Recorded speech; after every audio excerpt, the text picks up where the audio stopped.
Okay guys, we're going to film a video here showing how to install a friction saver, and we're going to talk a little bit about why you might want to utilize one. So Scott's got a friction saver in his hand there. He's going to show you how he can install it, and we'll talk a little bit about it. Alright guys, so what we're using today is a tube friction saver. Probably seen other ones before, ring to ring, but these are the ones that definitely work for us hunters because they're definitely a lot quieter. So I'll show you guys how to install that, and then we'll talk a little bit about it after that.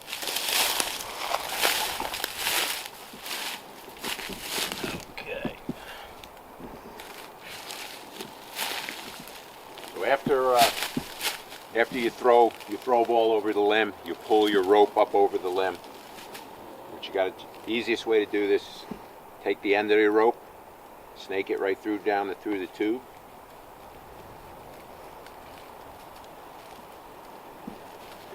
Just pull all your slack through.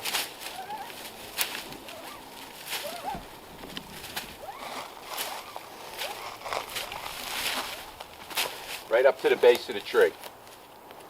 And then what you want to do, all you're going to do is tie a slip. I'm just going to tie a regular slip knot, okay? So just make a loop, feed an end, a bite of line through that loop, and pull tight. This way, when you get ready, that knot's going to pull out. All this knot's going to do is just tend this, so it'll go up and over. Just a loose slip knot. That's it. It's just there to mind the friction device. Okay. So that's all you're going to do. And then that'll hold it. That'll hold it in place.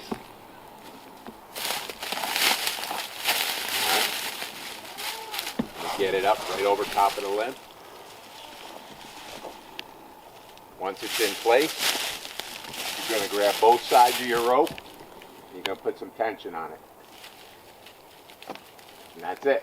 Boom, the knot comes right out. That knot comes out. Friction saver's in. And that won't move. That'll stay just like that. That's simple. Yep. Now, Scott, what are the benefits to a friction saver? Well, there's two benefits to it. One, what they call them are cambium friction savers. So what they do is they protect the cambium layer, which is the thin layer of bark on the tree. And then some trees have a little bit, heavier bark, thicker bark. Some trees you may climb in, some Norway maples, red maples, beech trees, birch trees. They have like paper thin cambium. Yep. And then I guess over time that rope can burn through that cambium layer. Right. The other thing is you're creating less friction on your rope. It's going to make it really easier. You'll even notice the difference when you're climbing with a friction saver. I noticed playing around with it. Not as much. It's not as easy as going through a pulley. Right. But it's kind of the same idea. Yes, exactly. There's such little friction going through it that it makes it easy. It's kind of. I wouldn't say it's a must-have. Like I've always told people, we're only going up 20 to 30 feet. So, I feel that it's, sometimes, a lot of times it's not necessary. Yep.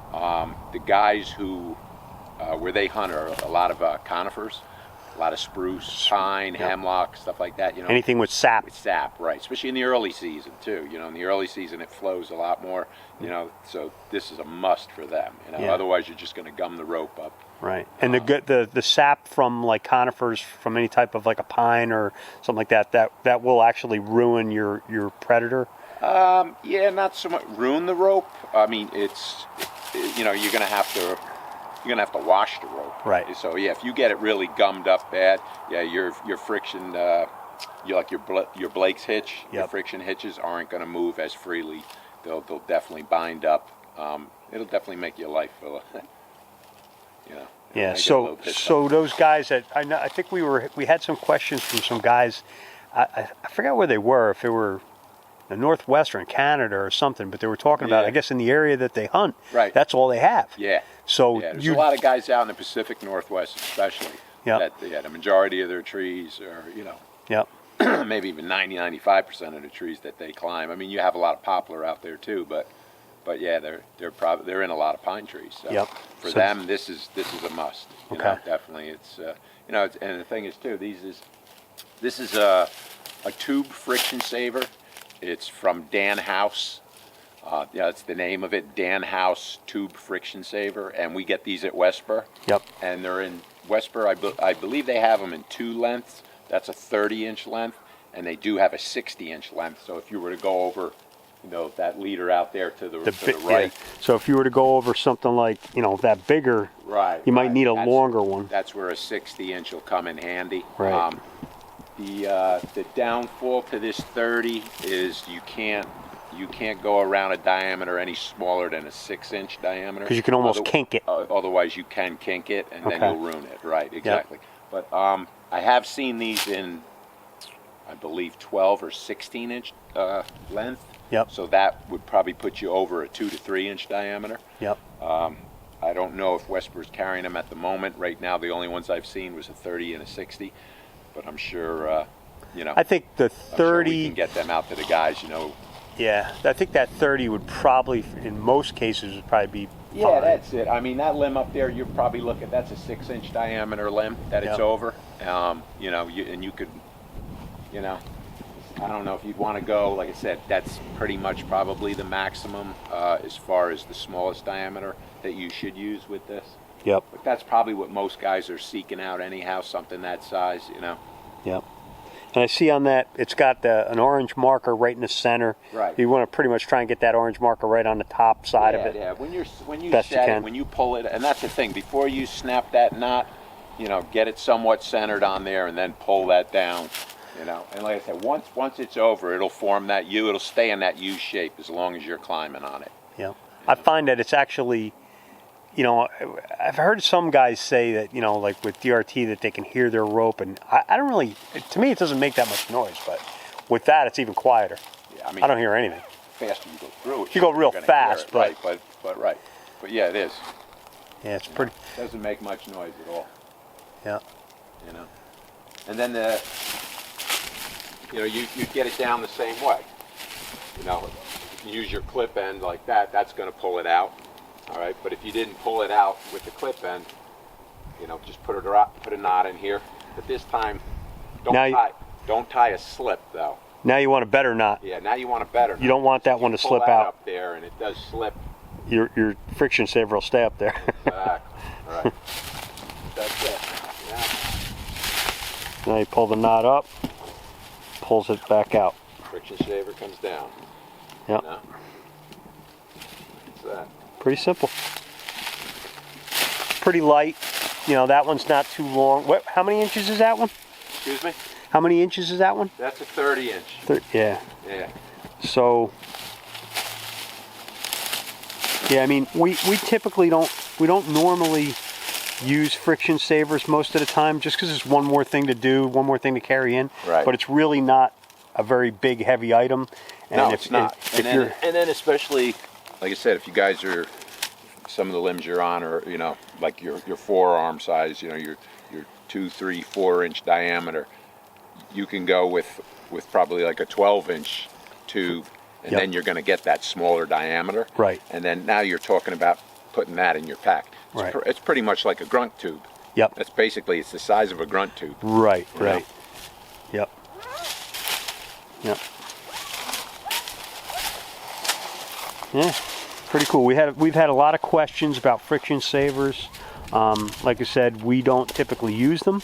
But if the tree to get in is a conifer, Right. we would. Or if it had a tight crotch too. Yeah, You know, some like- as long as it wasn't so tight that your rope couldn't cut through, because Right. then you're going to have a problem anyhow. Right. But Something like on some locusts.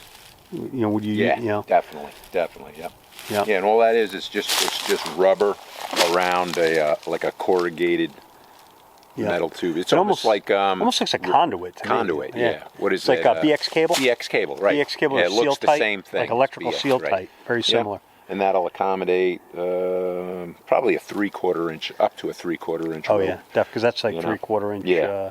Yep. Almost looks like. And of course, the the thicker diameter rope you run through it, it's going to be more friction on it, of course. But right. But you're running a 12 mil, 11 mil, 10 mil through this. It's going to be like hot knife through butter. Yep.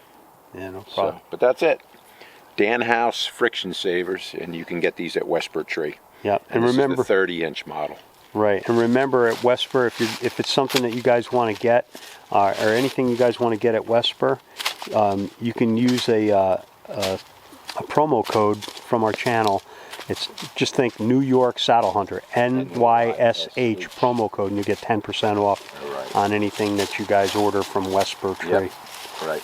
So. And that goes for more than just our kits. Yeah. Yep. Any single item, anything that you guys want to get, you can. They were good enough to give that discount to our viewers using that promo code. All right, guys. So do us a favor if you haven't already. Please hit subscribe. Also hit the bell icon if you want to be notified anytime we upload anything that's saddle hunting related. And hopefully you like the video. If you do, give us a like. We appreciate your support. So climb safe and best of luck.